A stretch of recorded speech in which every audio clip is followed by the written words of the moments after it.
Recording. हां. So yes, so मॅग्नेटिझममध्ये बार magnet दाखवलं होतं. क्विक रिव्हिजन कालच्या झालेल्या सेशनची.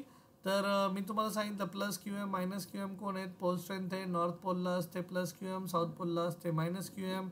पोल स्ट्रेंथ म्हणजेच काय, the ability or strength of a pole of a magnet to attract or repel other pole strengths.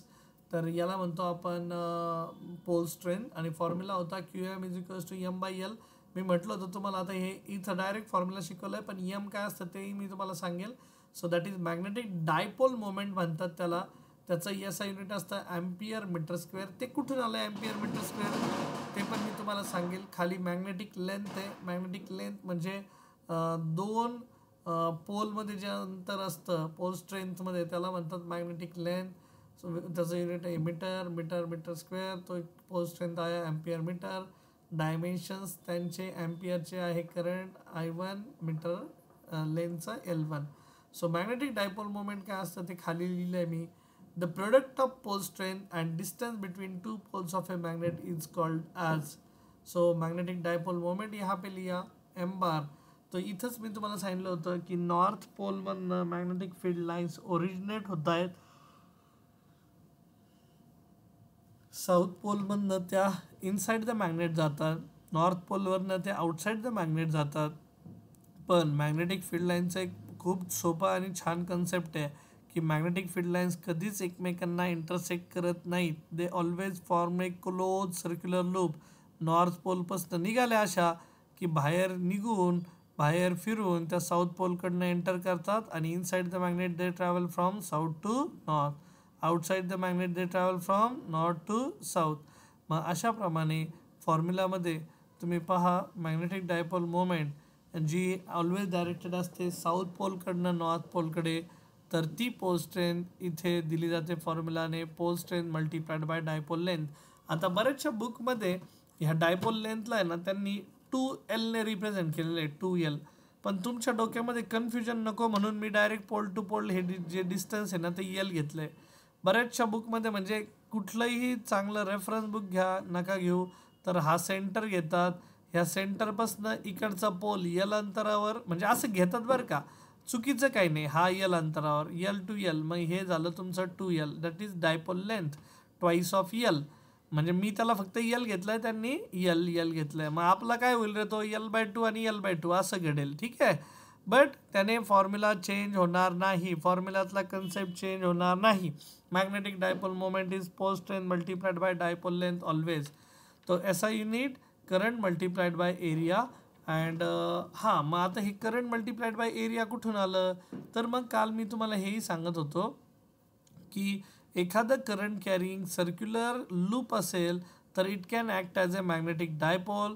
तर त्यातनं करंट एकतर क्लॉकवाईज जर गेला तर हा साऊथ फेस म्हणून ट्रीट होईल आणि पलीकडचा फेस हा नॉर्थ फेस म्हणून ट्रीट होतो. जर अँटी क्लॉकवाईज गेला तर हा फेस नॉर्थ दिसेल आणि पलीकडचा साऊथ दिसेल. जसं आपण छापाकाटा खेळतो कॉईनबद्दल, सो तसं आहे फ्रंट फेस कसा आणि बॅक फेस कसा असं त्याचा अर्थ. So note M bar is a vector quantity. Magnetic dipole moment ही वेक्टर क्वांटिटी आहे. दुसरं M bar is always directed from south to north pole. M bar हा साऊथ पोलकडनं नॉर्थ पोलकडे हमेशा डायरेक्टेड असतो. आणि तिसरं magnetic field lines should travel from north to south outside the magnet. हा बरं, मॅग्नेटिक फील्ड किंवा मॅग्नेटिक फील्ड स्ट्रेंथ काय असते ते आपण बघितलं. Phi is equals to B bar dot A bar. दोघांमधला angle BA cos theta. Theta is the angle between B bar and A bar. मग आपण एरिया वेक्टर बघितला. एरिया वेक्टर हा हमेशा सरफेसला परपॅन्डिक्युलर असतो. तर मग व्हर्टिकल प्लेन काय, हॉरिझॉन्टल प्लेन काय, ह्या गोष्टी घेतल्या. आणि फाय एम म्हणजे electric flux, magnetic flux. M stands for magnetic flux linked with any surface is given by the formula B bar dot क्या A bar, and which is BA into क्या cos theta. So number of electric field lines passing normally through given surface area is given by the formula B bar dot A bar. ठीक है, तो ये जो electric field lines है normally pass होते हैं उसका फॉर्मूला दिया है. तो आपला जो फाय एमचा फॉर्म्युला व्हॅल्यू आली ती आली B times A. Maximum flux म्हणूया त्याला जर ह्या पोझिशनला असेल तर, कारण एरिया वेक्टर आणि बी बारमध्ये अँगल 0 आहे ह्या केसमध्ये.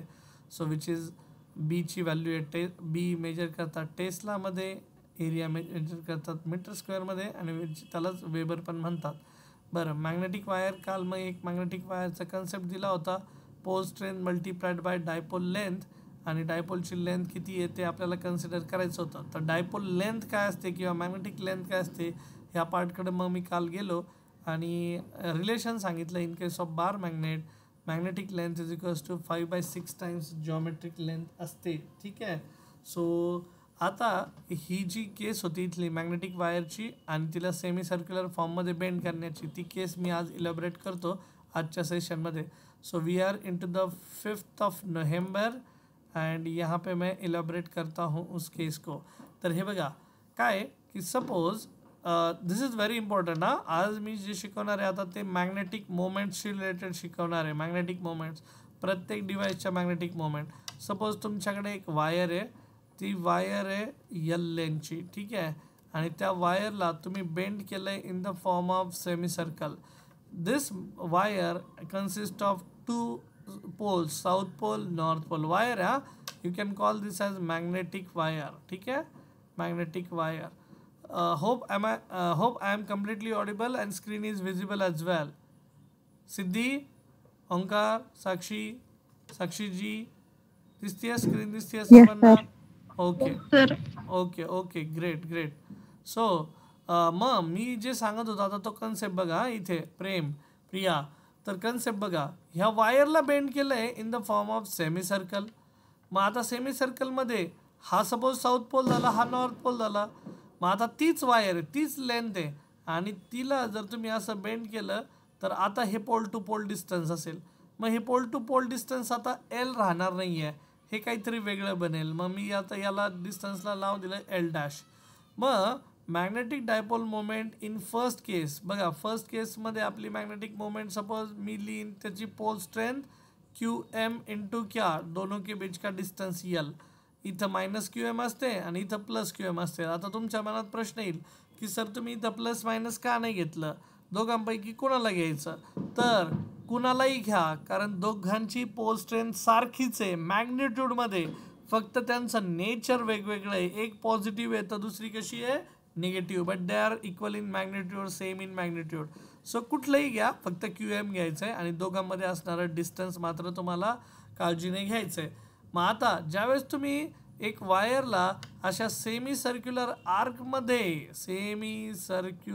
आर्क त्याच्यामध्ये बेंड करताय तर यू विल फाइंड L' जो लेंथ होगा. आता सेमी सर्क्युलर वायरचा जो हे असतो, क्या बोलते उसको आप, लेंथ होगा, वो होगा पाई टाइम्स आर ही क्यों, because this is a semi circle end semi circle का जो सर्कमफेरेंस है, इधर लिखता हूँ सर्कमफेरेंस ऑफ सेमी सर्कल. ठीक है. सो मग इथं तुम्ही पाहताल L' is equals to pi times R, म्हणजे semi circle is equals to असं घेतलं. बरं, आता हे पोल टू पोल डिस्टन्स किती असतं रे तसं पाहायला गेलं तर, पोल टू पोल डिस्टन्स तुम्ही जर याला आरच्या टर्म्समध्ये लिहिलं तर पोल टू पोल डिस्टन्स किती आहे ते आपण टाकूयात, L' लेंथ काय आहे ती आपण इथं टाकूयात आणि मग फॉर्म्युला घेऊयात. ठीक आहे. बरं, पण आता इथं L आहे, आपल्याला त्याला Lच्या टर्म्समध्ये जर लिहायचं म्हटलं तर नवीन जी लेंथ होती ती L' आहे, पण तिला याच्या टर्म्समध्ये लिहावं लागेल आधीच्या Lच्या टर्म्समध्ये, कारण तिला बेंड केलं आपण. बरोबर. तो ये जो टोटल लेंथ है ये यूटिलाइज हुआ मेरे लिए पाई आर बोल के टोटल लेंथ, और नया L' जो लेंथ है वो आपको R' के टर्म्स में होगा ना. हाँ, असं घेऊया. ठीक आहे.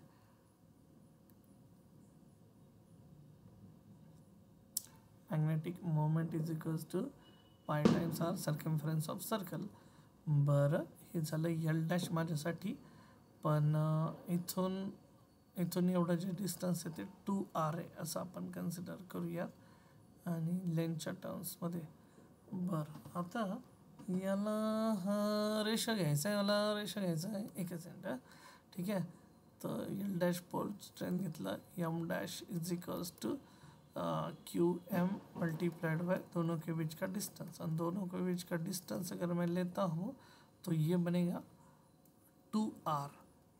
सो 2r म्हणजे radius of that circular path. अगर मैंने ऐसा कंसिडर किया कि ये रेडियस है भाई इसका, तो यल डॅश लेंथ दोनों के बीच का आहे 2 आणि 2rला कसं रिप्लेस करता येईल एलच्या टर्म्समध्ये? हां ठीक आहे। सो मी असं म्हणतो ही जी लेंथ आहे ही लेंथ इक्विव्हॅलंट आहे याला, ठीक आहे बच्चा पार्टी, हे समजून घ्या। ही जी लेंथ आहे वायाची तिला बेंड केलं आहे in the form of semi circle. मग मी असं लिहितो L is equals to, L dash नाही, यल इज इक्वल्स टू काय पाय आर, आणि आर इज इक्वल्स टू काय बनेल रे? मग आर इज इक्वल्स टू ये बनेगा। सो देयरफॉर यहाँ पे लिखता हूँ आर इज इक्वल्स टू ये बनेगा एल अपॉन पाय, एलच्या टर्म्समध्ये बनेल। तुम्ही म्हणताल सर ह्या असं का घेत आहे, तर समजून घ्या। हे बघा मला ह्या एलशी घेणं देणं नाही आता, हे विसरून जा। I have just taken this as a length L, this wire is bent in the form of semi circle. मग याची जी लेंथ आहे, length must be equal to circumference of semi circle which is 2πr, जे असतं ते पूर्ण सर्कलचं असतं which is πr। मग आपण घेतलं आता त्याला आरच्या टर्म्समध्ये। मग मी इथं बच्चा पार्टी आता हे जे लिहितं नाही ते चुकलं म्हणजे हे डिस्टन्स किती आहे पाहिजे 2r। हे बघा हे r आहे सेंटरपासनं, तर हे पण किती असेल r, मग हे डिस्टन्स किती झालं माझ्यासाठी 2r। So m dash is equals to 2r, आणि त्या rला रिप्लेस करूयात इन टर्म्स ऑफ यल, ठीक है। तो r को अगर रिप्लेस करता हूँ इन टर्म्स ऑफ यल, ये बन रहा है l अपॉन पाय, बराबर।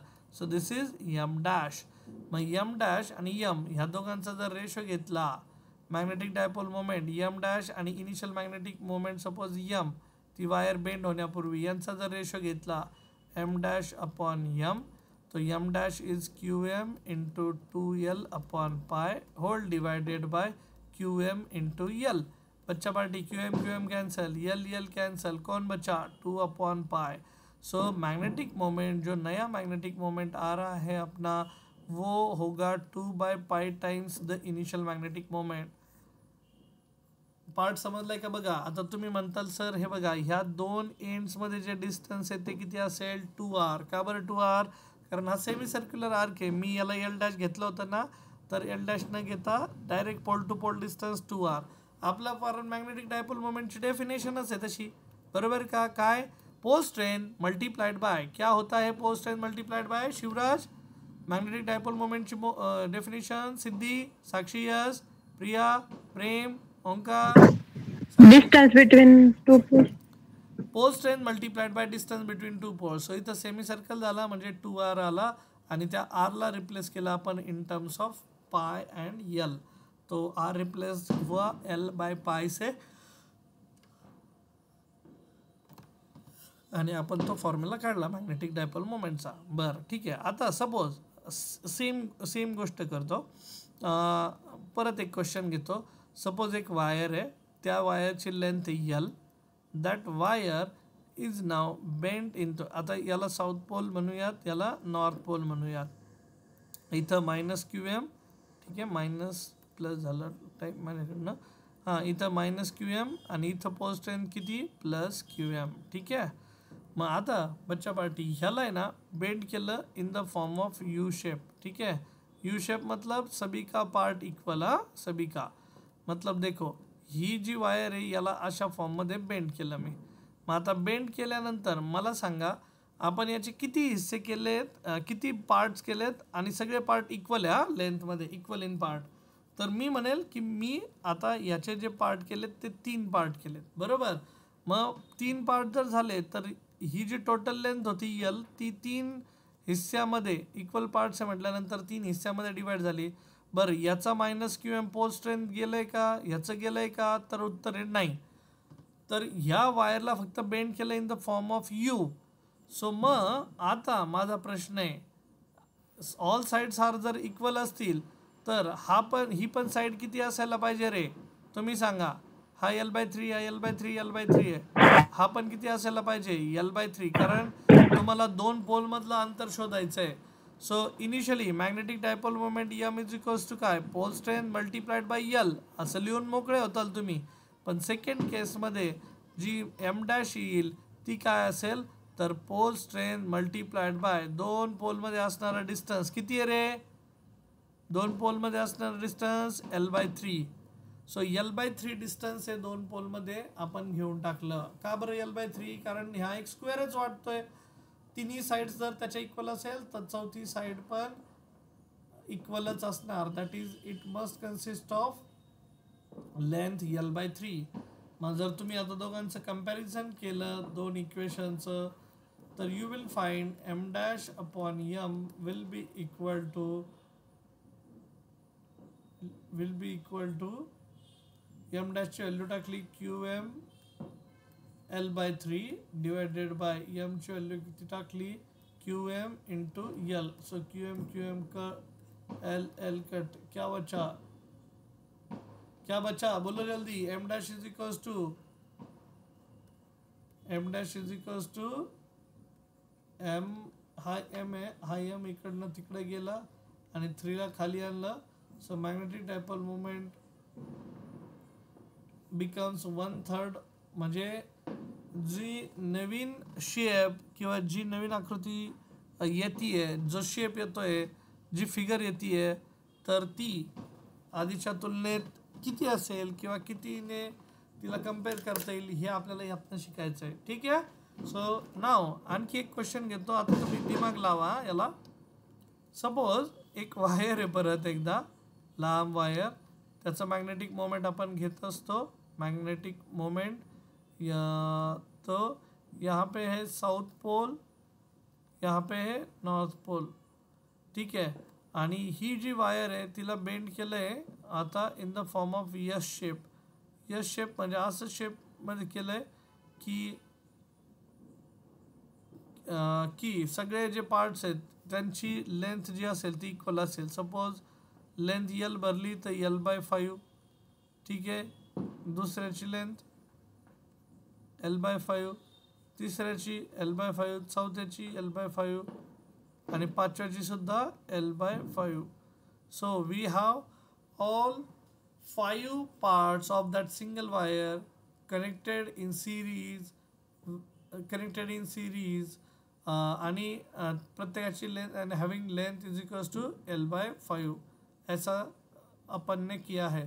तो बघा आता मॅग्नेटिक डायपोल मोमेंट m' ची व्हॅल्यू काय लिहिणार पहिल्यांदा. m' is equals to pole strain multiplied by दोन पोलमध्ये असणारा distance. Suppose we will call this distance as L. क्या बोलते हैं उस डिस्टेंस को? L. तो यहाँ पे अभी दो पोल्स है. ये कौन सा पोल है? नॉर्थ पोल है. ठीक है. ये कौन सा पोल है? साउथ पोल है. ठीक आहे. सो मग आता दोघांमध्ये डिस्टन्स काढायचं आहे बच्चा पार्टी. मग डिस्टन्स काढण्यासाठी वापरा डिस्टन्ससाठी हे हायपोटेनियसचा थेरम. सो सगळीकडे आता तुम्ही पाहताल की L/5. ठीक आहे. हा L/5, हा L/5 किती झालं? L/5 2L/5 आणि हे खालचं तर L/5 आहेच आहे. सो म्हणजे स्पोकपासनं एंडचं साऊथ पोलपासनं इकडचा एंडचा नॉर्थ पोल यांचं दोघातलं डिस्टन्स काढायचं आहे. मग डिस्टन्स काढण्यासाठी you can consider this as a right angle triangle. बघा बच्चा पार्टी होऊ शकतं का असं? वरती नॉर्थ पोल, खाली साउथ पोल इधर है, तो दोनों के बीच कौन सा डिस्टन्स है? तो ये हायपोटेनियस. मग हे L/5 ते किती झालं? Twice of L/5. आणि हे जे साऊथ पोल टू ह्या एंडचं डिस्टन्स आहे तर ते 2L/5 L/5 और ये L/5. ठीक आहे. So I can see that हे बघा हे डिस्टन्स काढायचं आहे मला. हे कुणाचाही कॉर्नर इथला जात नाही ह्या पार्टचा, तो डायरेक्ट स्ट्रेट येतोय. ठीक आहे.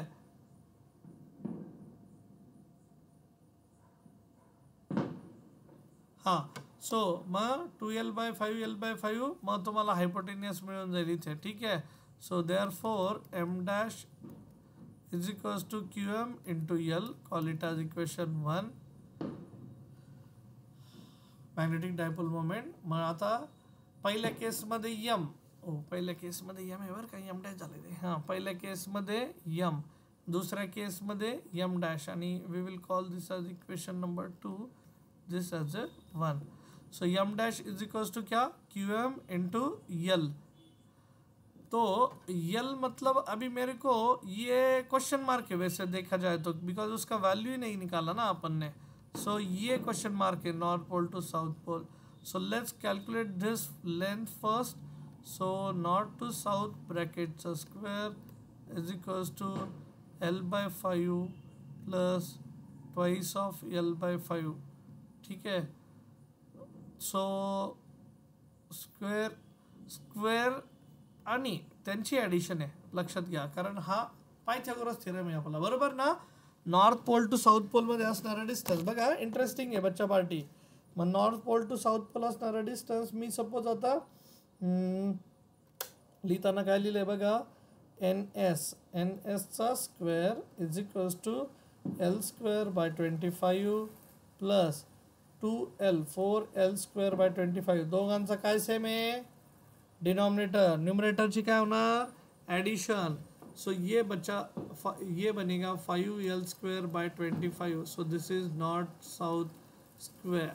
ठीक है. एंड 5 जा 25, L square by 5, L square by 5, and north to south pole distance कितना, square.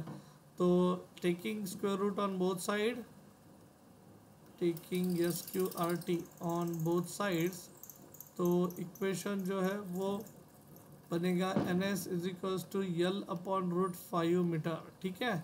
So north pole to south pole distance मिळालं. आता पोल स्ट्रेंथची व्हॅल्यू साऊथ पोलची किती, नॉर्थ पोलची किती.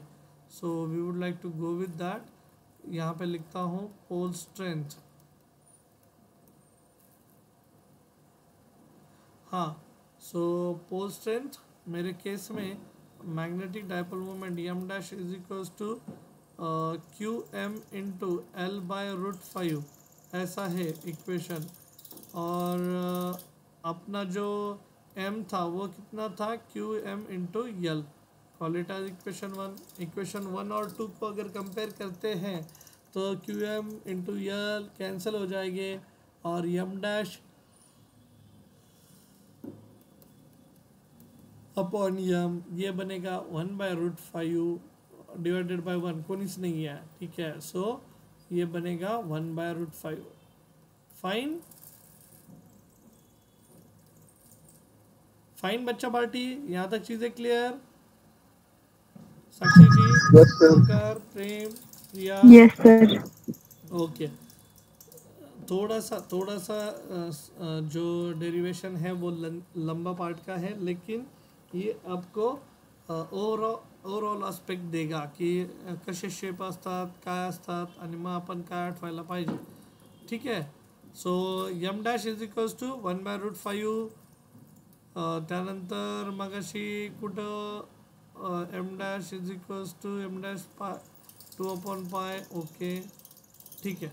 सो मग अशा प्रकारे यम डॅशला मॅग्नेटिक डायपोल मोमेंटला ओरिजिनल मॅग्नेटिक डायपोल मोमेंटच्या टर्म्समध्ये लिहित असतात.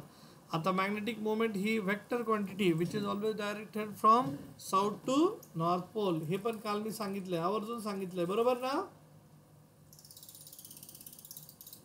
बच्चा पार्टी, बरोबर ना काल. Yes, sir. हां, तर मग मैग्नेटिक डायपोल मोमेंटचा अपन जे न्यूमेरिकल होता, न्यूमेरिकल वाला पार्ट था, वो न्यूमेरिकल वाला पार्ट भी देखा. अभी अपन को जाना है कुछ डेफिनेशन की तरफ, और डेफिनेशन है like magnetic flux, magnetic field, त्यानंतर cos theta angle between magnetic field आणि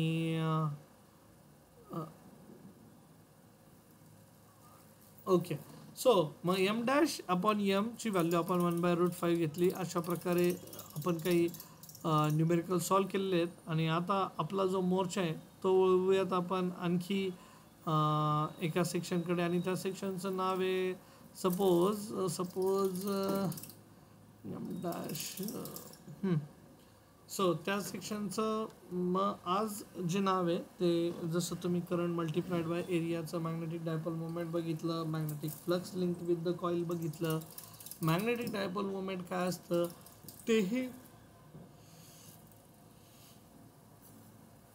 मॅग्नेटिक डायपोल मोमेंट तेही बऱ्यापैकी चित्र क्लिअर झालं. तर मग अशी मॅग्नेटिक डायपोल मोमेंटच्या बाबतीत जे सांगत होतो की मॅग्नेटिक डायपोल मोमेंट ही सॉरी माय पेन, हां रायटिंग पॅडचा पेन.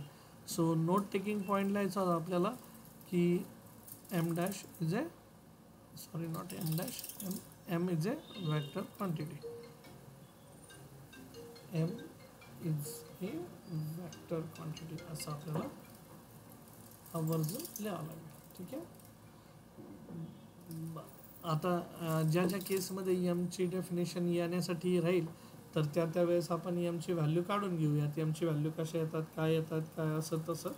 तर मी ते न्यूमेरिकल पार्टमध्ये घेऊन टाकेल. ठीक आहे. मग आता शॉर्ट बार मॅग्नेटकडे येऊयात आपण. तर शॉर्ट बार मॅग्नेटमध्ये आपल्याला magnetic axis, magnetic equator, magnetic meridian ह्या गोष्टी ज्या आहेत त्या छोट्या छोट्या गोष्टी करायच्या आहेत आता आपल्याला.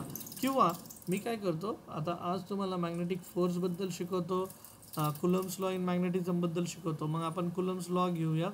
Coulombs law in magnetism. So काय असतं कुलम्स लॉ इन मॅग्नेटिझम? तर बघा, तर दोन पोल स्ट्रेंथ आहेत, दोन पोल स्ट्रेंथ इंडिव्हिज्युअल बरं का, इंडिव्हिज्युअल. हा QM1 आहे आणि हा कोण आहे QM2.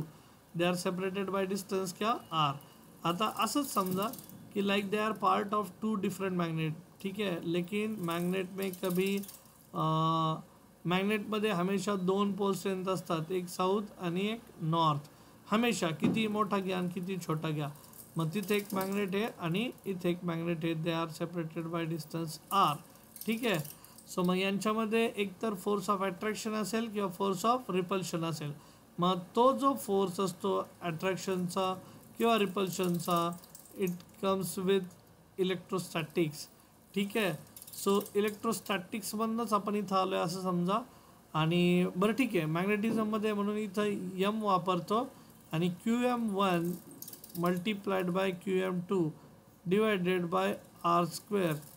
सो अशा पद्धतीने त्यांचा हा फॉर्म्युला जो आहे तो फॉर्म्युला चालतो आहे की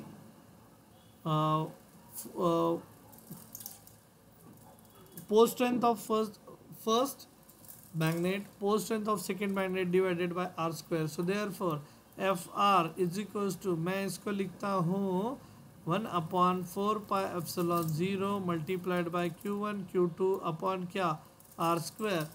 तो बच्चा party this is called as Coulomb's law in magnetism. ठीक आहे. जसा आपला हा लॉ आहे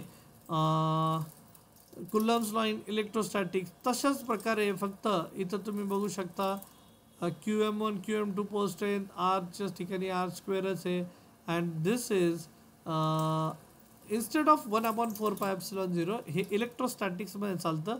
तर आता इथं जे लिहितात ते लिहितात μ0/4π. तुमच्या बुकमध्ये μ0/4π असेल.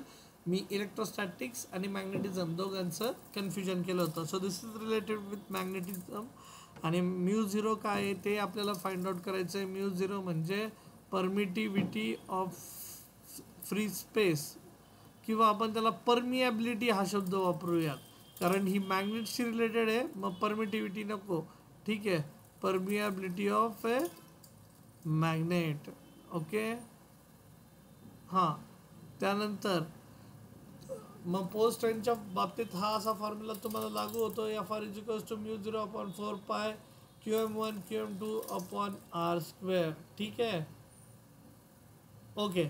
सो मग हा झाला कुलम्स लॉ इन मॅग्नेटिझम. त्यानंतर कुलम्स लॉशी रिलेटेड जो फोर्स आहे त्या फोर्सला कसं देतात. बरं मग मी इथं लिहितो फॉर्म्युला. ठीक आहे. Strength of magnetic field in terms of strength of magnetic field in terms of magnetic force, in terms of magnetic force. So कसं लिहिणार मग. So strength of magnetic field is F is equals to pole strength and magnetic pole strength. So ये sorry ये जो strength of magnetic field है वो denote KIA जाता है बी से. तो B is equals to litre, हाँ B is equals to litre magnetic force provided by pole strength. ठीक है, एफ एम डिवाइडेड बाय क्या, Q M.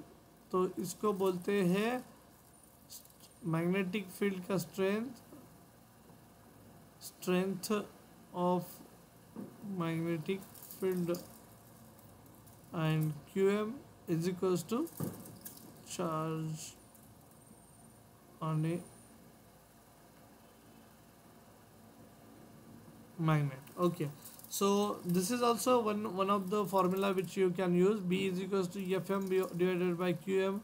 fr is equals to mu 0 upon 4 pi ह्या पद्धतीने जातं. आणि पोल स्ट्रेंथची दोघांची मल्टिप्लिकेशन घ्यायची आणि दोघांमधला जो डिस्टन्स आहे तो काय घ्यायचा, inverse square of the distance. लेकिन वो कैसे प्रोपोर्शनल है, इनवर्सली. सो बच्चा पार्टी, मग हा जो फोर्स तुम्हाला निर्माण होतो इथे त्याला म्हणतात कुलम्स लॉ इन मॅग्नेटिझम. आणि strength of magnetic field it is given by this formula B is equals to F M upon क्या, क्यू एम. आप ऐसा भी फार्मूला यूज कर सकते हैं. सो मग कमिंग बॅक, आता मी शॉर्ट बार मॅग्नेटकडे येतो. But before that I would like to take at least 2 minutes. 2 मिनिट्ससाठी थांबा. Just I would like to drink a water. खाली जाऊन परत घेऊन येतो. Keep it on.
या okay, I am back. Sorry, काय आलं, केमिस्ट्रीच्या मॅडम नाही आहेत ना आज. तर आपले जे 12वीचे मुलं आहेत ना ते खाली अभ्यासासाठी बसले होते. तर त्यातले किती जण प्रेझेंट आहे हे पाहण्यासाठी मी परत खाली गेलो होतो चक्कर मारायला. Okay, so coming back. तर मॅग्नेटिक फील्डला असंही लिहिता येतं pole strength, sorry strength of magnetic फील्डला असंही लिहिता येतं की magnetic force per unit pole strength असं आपण लिहितो. तर याला फ्लक्स डेन्सिटी पण म्हणतात, मॅग्नेटिक फ्लक्स डेन्सिटी, जे की आपण याच्यापूर्वी पण बघितलेलं आहे फ्लक्स डेन्सिटी काय असते. पण आता जसं इलेक्ट्रोस्टॅटिक्समध्ये चालतंय ना, म्हणजे अजून इलेक्ट्रोस्टॅटिक्स घेतला नाही आपण, त्याच पद्धतीने हे आपण शिकणार आहोत. तर बीचा फॉर्म्युला लिहिला आहे. त्यानंतर फोर्स दोघांमध्ये एकतर अट्रॅक्टिव्ह असू शकतो, रिपल्सिव्ह असू शकतो, तो काय दिला जातो तो पण फॉर्म्युला आपण घेतला आहे. ठीक आहे. आता मी तुम्हाला बार मॅग्नेटबद्दल शिकवणार आहे आणि मग आपण उद्या त्याच्याबद्दलचे न्यूमेरिकल घेणार आहे. सो हेडिंग द्या सर्वांनी, शॉर्ट बार मॅग्नेट. ठीक आहे. सो बार, सर हां बोला. परमिएबिलिटी कॉन्स्टंटची व्हॅल्यू किती असते? परमिएबिलिटी ऑफ त्याला फ्री स्पेस म्हणतात मॅग्नेटिक परमिएबिलिटीची.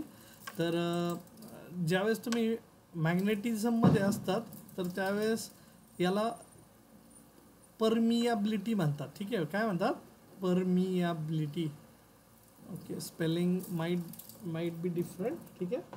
तर ह्याची जी व्हॅल्यू असते ती असते 4 पाय इंटू 10⁻⁻7. आणि त्याचं युनिट जर तुम्हाला काढायचं असेल तर ह्याच्यावरूनच तुम्हाला युनिट काढता येईल. हे बघा μ0. तर ह्या μ0साठी हे बाकीचे सगळे तिकडे जातील. फोर्स r² QM1 QM2 हे तिकडे गेले आणि मग त्याच्यावरून आपल्याला μ0चं युनिट काढता येईल. तर इथं तुम्हाला दाखवतो काढून युनिट लगेच काय असतं. तर ह्या ज्या टर्म्स आहेत, एफ फोर्स आहे, हा r² तिथे गेला आणि हा QM1 QM2 तिथं खाली आला. तर मी लगेच तो फॉर्म्युला मॉडिफाय करून दाखवतो तुम्हाला. μ0 इज इक्वल्स टू तर फोर्स इंटू r² झाला आणि QM1 इंटू QM2 असा खाली आला होता. तो फोर्सचं युनिट न्यूटन, डिस्टन्सचा metre square divided by QM pole strength is ampere into metre, दुसरी pole strength is also ampere into metre. So metre square metre cancel. बरोबर. मग हे जे युनिट बनते आता ते बनते माझ्यासाठी न्यूटन पर एम्पियर स्क्वेअर. ओके, पण आपल्याला ते न्यूटन पर एम्पियर स्क्वेअरच्या टर्म्समध्ये न लिहिता बीच्या टर्म्समध्ये, सॉरी टेस्लाच्या टर्म्समध्ये लिहायला पाहिजे बरं का. तर टेस्लाच्या टर्म्समध्ये μ0ची व्हॅल्यू, एकच मिनिट, आपण दुसरा फॉर्म्युला पण वापरूया ना टेस्लाच्या टर्म्समध्ये. तर बी इज इक्वल्स टू असा एक फॉर्म्युला असतो, पुढे जाऊन शिकणार आहे. μ0/4 पाय 2 पाय I/r. This is magnetic field produced by current carrying circular loop at the centre. So एखाद्या लूपमधनं जर करंट आय जात असेल तर त्याच्या सेंटरला जी मॅग्नेटिक फील्ड प्रोड्यूस होते त्याचा हा फॉर्म्युला. सो इधर 4 पाई का पाई कैंसल, 2 2 ज़ा 4. तो बचा कौन इस फॉर्मूला में, बोलो जल्दी, चलो. बी के फॉर्मूला में कौन बचा? μ0/2 multiplied by I/r, where r is the radius of the circular path.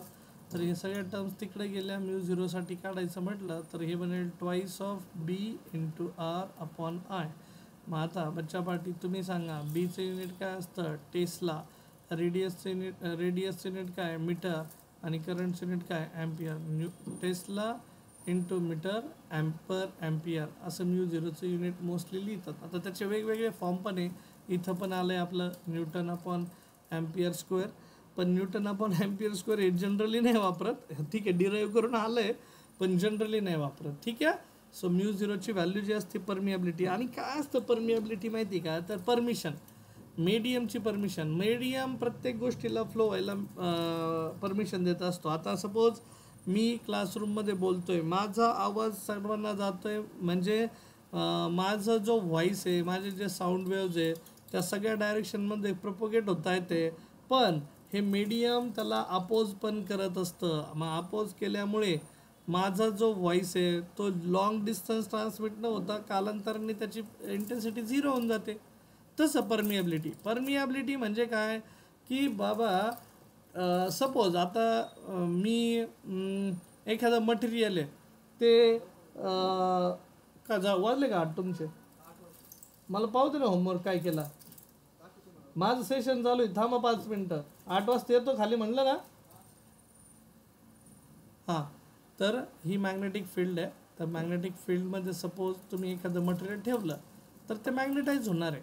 पण हे मटेरियल ठरवणार आहे की अरे मॅग्नेटिक फील्ड लाईन्सला माझ्या थ्रू पास होऊ द्यायचं की नाही. आता आपण एखादं म्हणतो एखादी गोष्ट हीट प्रूफ आहे किंवा वॉटरप्रूफ आहे. म्हणजे काय रे, की तुम्ही पाण्यात जरी घालून गेले तरी त्याच्यात पाणी जाईल का? नाही.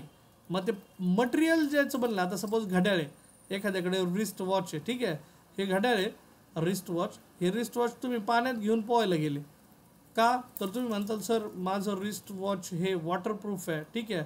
मग वॉटरप्रूफ जर असेल तर त्याच्यामध्ये पाणी जाणारच नाही आहे. मग ते मटेरियल त्या पाण्याला आतमध्ये जायला परमिशन देत आहे का? नाही. पण त्याच ठिकाणी तुम्ही शर्ट घालून आतमध्ये गेला तर शर्ट तुमचं ओलं होणार आहे. म्हणजे तुमचं जे कापडाचं मटेरियल आहे ते त्या पाण्याला आतमध्ये जाण्यासाठी परमिशन देतं आहे.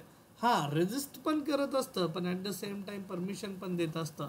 सो त्याच्यामुळे हे परमिॲबिलिटी म्हटलं तर याला म्हणतात परमिशन. मीडियम परमिशन देतं आहे का नाही असं मला तुम्हाला सांगायचं आहे, नमूद करायचं आहे. ओके, ठीक आहे. इथपर्यंत गोष्टी समजत आहेत का? मग व्हॉट डू बाय परमिॲबिलिटी? सो परमिॲबिलिटी म्हटलं की काय लक्षात ठेवायचं? परमिशन. साक्षी, ओंकार, प्रेम, साक्षी, यश, शिवराज, सिद्धी, समजतंय गोष्टी? Yes sir. या ओके. मग जसं तुम्हाला आता ज्या गोष्टी शिकलो त्या गोष्टींमध्ये आता शॉर्ट बार मॅग्नेट शिकायचं आहे. पण शॉर्ट बार मॅग्नेटबद्दल आता उद्या शिकूयात, कारण ते खालची मुलं तुम्हाला म्हटलं तर 8 वाजेपर्यंत त्यांना बसायला लावलं, राऊंड मारायला गेलतो.